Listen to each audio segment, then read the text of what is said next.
Today we are going to discuss David Dobrik, a figure so cryptic and devious, his actions are only spoken of in hushed tones behind closed doors of government officials and crime syndicates intent on world annihilation. Through unspeakable text from the Necronomicon that calls forth an ancient being that will come of age before the 15th year of the 21st century and reanimate the corpses of the once deceased and foul creatures that will march across the land, spreading disease with a hail of blood and damnation. Okay, it's not exactly that bad, but he is a vlogger, and as we'll see, his push for views and rat-like tendencies when shit hits the fan puts him on the level of Batman villain. The controversy, or hot water, we're going to cover today is Matt rife with deceit, desperation, depravity, and dipshits. The 4 Ds. Which is a compromise, because anything more than 4 and you've got yourself a train. Okay, so I realize some of you may not be familiar with the massive YouTube personality, so for context, let's do a quick breakdown of David. Born July 23rd, 1996 in Košice, Slovakia. Yeah, unfortunately, the two of us may share a genetic background. His family moved to the United States around the time he was 6, and in April of 2013, David would upload his first video to Vine and continue uploading on the platform with various other creators, eventually joining YouTube in 2015. He briefly dated fellow creator Liza Koshy from late 2015 to early 2018, and in 2019 would marry Lorraine Nash, a fellow content creator Jason Nash's mother, as a comedic bit. Fucking hilarious. David would eventually form the Vlog Squad, a rotating cast of content creators including himself, filming their daily lives. At the height of its popularity was a group of young adults living in LA, promoting a lavish and unachievable lifestyle while still getting up to various shenanigans. His channel has amassed over 17 million subscribers, but as of the release of this video, has not been active for over a year. His content is easy to spot if you know what you're looking for. It follows a similar pattern to other massively popular creators, typically this or another stupid face plastered over a screen grab from the initial video that rarely has anything to do with the video as a whole and is used as clickbait to convince you it's worth watching.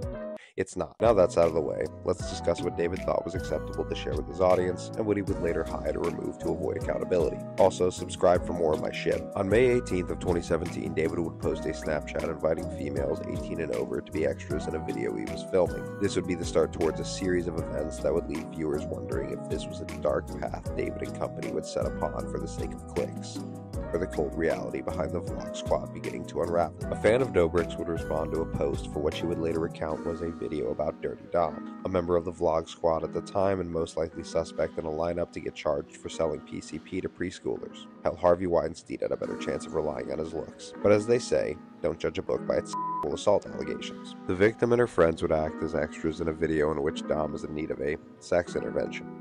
I'm not sure what message the Vlog Squad was trying to deliver, but according to most reports and even comments from some of the Vlog Squad members, none of Dom's physical interactions come with consent, so every interaction taken after this is as much on David as it is on Dom. During the night in question, Dom had cornered the victim in an act of desperation. Lacking charisma, intelligence, he decides to take what seems to be the tiny dog approach and begins her. It's only by some coaxing from a still filming David that this unfortunate victim is pulled out of this frankly embarrassing situation for such an admittedly not very attractive, poor, and feeble individual.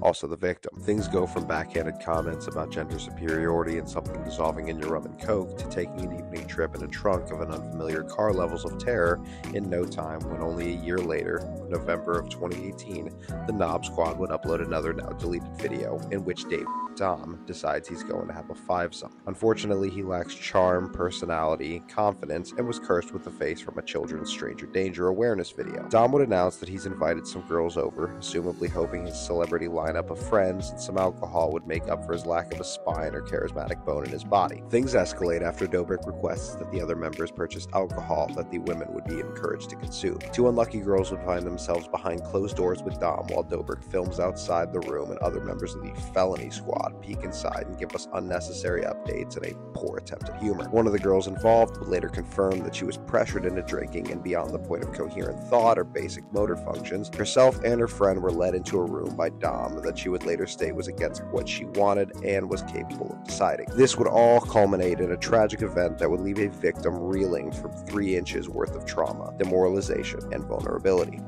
Dipshit. Also sex offender. Also, for anyone thinking that I'm making light of such a heinous act of depravity from a group of individuals in a seat of power, just understand that such a traumatic experience is not something I find funny. But I will make fun of the dickheads behind this horrendous act. June 15th, 2017. Dobrik releases a now-deleted video titled "He Thought He Was Kissing Her," in which former squad member Seth Francois would be tricked into kissing Jason Nash, a then 44-year-old comedian that apparently has nowhere else to be other than hanging out with 20-year-olds and selling himself for quote-unquote pranks. Dipshit. Thank you guys for sticking around to the end. This will be a 2-part series that I intend to have the finale out within a matter of days, so keep an eye out for updates, but until then, be well.